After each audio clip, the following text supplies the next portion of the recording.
yung noodles, pwede naman natin lagyan ng mga gulay, variety, para maging masustansya. Ayan.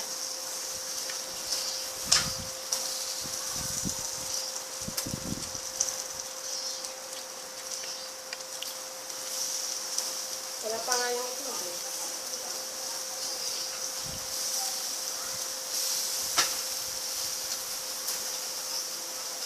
Matamis, white corn, newly harvest,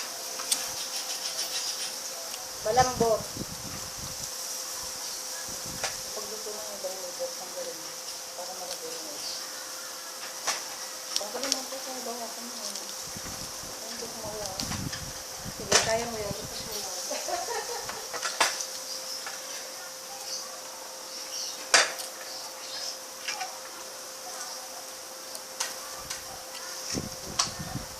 Okay. Para mabawasan naman. May Ito ko na.